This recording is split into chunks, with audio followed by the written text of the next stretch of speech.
बिहार के रुपौली विधानसभा उपचुनाव में जो निर्दलीय प्रत्याशी थे शंकर सिंह जो कि जीत चुके हैं, जो राजद की प्रत्याशी थी बीमा भारती, उनकी करारी हार हुई है। इन्हीं सब मुद्दों पे बातचीत करेंगे। हमारे साथ राजद के प्रवक्ता आरजू खान जी हैं। सर, कैसे हार गई बीमा भारती, क्या कमी रह गई? डेमोक्रेसी में जनता के जनादेश को स्वीकार करना पड़ता है और हम लोग जनता के जनादेश को सर माथे रखते हैं, क्योंकि इस डेमोक्रेसी में जनता सबसे बड़ी राजा है। और जब राजा ने, वहाँ की रुपौली की राजा ने हमें कह दिया कि आप तीसरे नंबर पे रहिएगा, आपको हम जनादेश नहीं दे रहे हैं, हम उसको स्वीकार करते हैं। वहाँ जो इलेक्शन जो था, अभी तक यही माना जाता है कि बाई इलेक्शन में जो सिटिंग एमएलए रहता है वही जीतता है।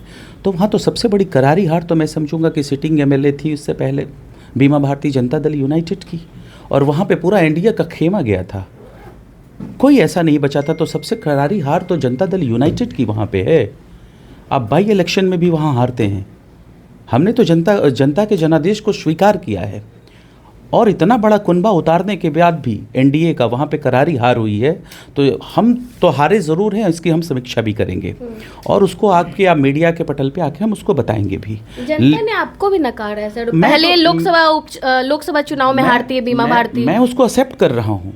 मैं आपको बता रहा हूँ कि जो जनता ने जनादेश दिया है हमें, हम उसकी पूरी तरह इज्जत करते हैं, लेकिन उससे एक कदम आगे बढ़ के कहते हैं कि ये एनडीए की सबसे बड़ी करारी हार है, क्योंकि जितना दल बल के साथ वहाँ एनडीए लगी थी, और बीमा भारती उससे पहले जनता दल यूनाइटेड की ही वो एमएलए रह चुकी थी, तो अपने ही कैंडिडेट को इस तरह से मतलब रिकंटिन्यू नहीं कर पाए वो लोग, कलाधर मंडल जी को नहीं कर पाए, उनकी करारी शिकस्त है। और यही नहीं हारे है सर, लेकिन बीमा भारती को 30,000 वोट हैं। इसके आगे भी मैं बता रहा हूँ कि पूरे अगर वर्ल्ड इंडिया वाइड अगर देख लिया जाए पूरे भारत में, तो इंडिया ब्लॉक सबसे मजबूत होकर इस इलेक्शन में उभरा है। आप देख लीजिए जितने भी जगह पे उपचुनाव हुए हैं वहाँ इंडिया ब्लॉक बहुत मजबूत है।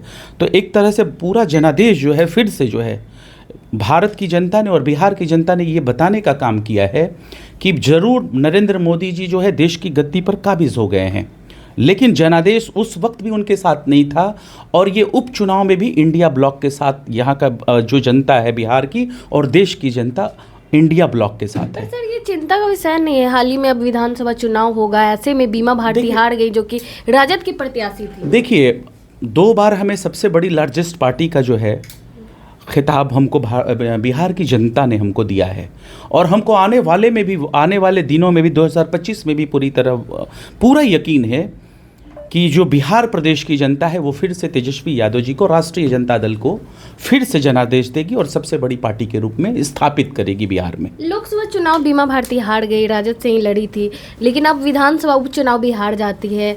ऐसा नहीं लग रहा राजद ने टिकट देने में गलती कर दी? देखिए, हमारी पार्टी में कहीं से कोई गलती नहीं है थी, और हम शून्य से शिखर तक का हमने काम किया है। हमारी जो इंडिया अलायंस की जो पूरी जो ब्लॉक थी, हम 0 पे थे, हम 4 तक लाते हैं, 9 तक पूरा इंडिया ब्लॉक को मिला के लाते हैं, एक इंडिपेंडेंट यानी 10। तो हमारी करारी शिकस्त कहाँ है? शिकस्त तो यहाँ पे एनडीए अलायंस की है ना। आप स्पष्ट जनादेश भी नहीं ले आ पाते हैं, आप ज़रूर सत्ता में बैठ गए, मैं फिर उस बात को दोहरा रहा हूँ, लेकिन देश की जनता ने आपको जनादेश नहीं दिया। बिहार की जनता ने भी आपको हराने का काम किया है, और जो हम हार गए हम उस पर समीक्षा ज़रूर करेंगे। लगातार दावे कर रहे थे सर आप लोग कि उपचुनाव जो है रुपौली का आप लोग ही जीतेंगे। हमारे अंदर कुछ जो भी चीज़ें रही, जो कमियां रही, हमारी एक समीक्षा बैठक होगी, हम उस पर बैठ के समीक्षा करेंगे। उसमें ये रहेगी कि टिकट दिया गया विधानसभा उपचुनाव में फिर से बीमा भारती को? देखिए, इसकी जो भी वजह होंगे, जो भी कारण होंगे, जब हमारी समीक्षा बैठक होगी, तो उसके बाद जो भी निकल के आएगा हम आपके पटल पे बताने की कोशिश करेंगे। अगले साल ही विधानसभा चुनाव होने वाला सर, क्या कुछ तैयारी रहेगी? नए चेहरे को मौका दिया जाएगा, क्योंकि लोकसभा चुनाव में भी जो निर्दलीय थे पप्पू यादव वो जीते वहाँ से, फिर उसके बाद अभी जो निर्दलीय है शंकर सिंह वो जीते हैं, तो क्या नए चेहरे को मौका मिलेगा इस बार? देखिए, राष्ट्रीय जनता दल में तो ज़्यादातर नए चेहरे हैं, युवाओं की पार्टी है, और अपने जो सीनियर्स हैं उनकी इज्जत करते हुए आगे बढ़ती है, उनके मार्गदर्शन में राष्ट्रीय जनता दल चुनाव लड़ती है। और नए चेहरे को मौका दे, और यही नहीं, पूरे इंडिया ब्लॉक में पूरे यंग जनरेशन के चेहरे हैं, नौजवान और युवाओं का चेहरा है। तो इससे बड़ा तो कोई पार्टी ही नहीं हो सकता इंडिया ब्लॉक और राष्ट्रीय जनता दल से, जो कि अपने युवाओं को अग्रसर हमेशा आगे बढ़ाने की जो कोशिश करती पर है। जनता ने जेडीयू के भी जो प्रत्याशी थे कलाधर मंडल, उनको भी नकार दिया। आपकी प्रत्याशी थी बीमा भारती, उनको भी नकार दिया। जनता ने निर्दलीय को जिताया सर।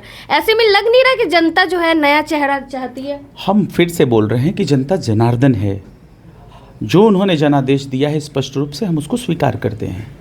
क्या हमारे अंदर कमियां रही, क्या हमारे अंदर खामियां रही, एक समीक्षा बैठक के बाद हम आपको इसको बताएंगे।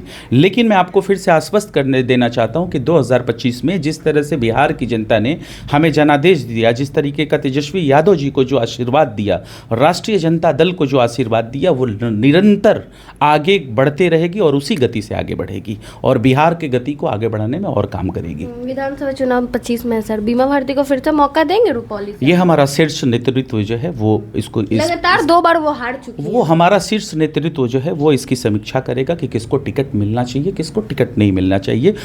2025 में ही इस चीज़ को हम बता सकते हैं, अभी नहीं। चलिए हमारे साथ राजद के प्रवक्ता आरजू खान जी थे। आपने सुना इन्होंने क्या कुछ कहा।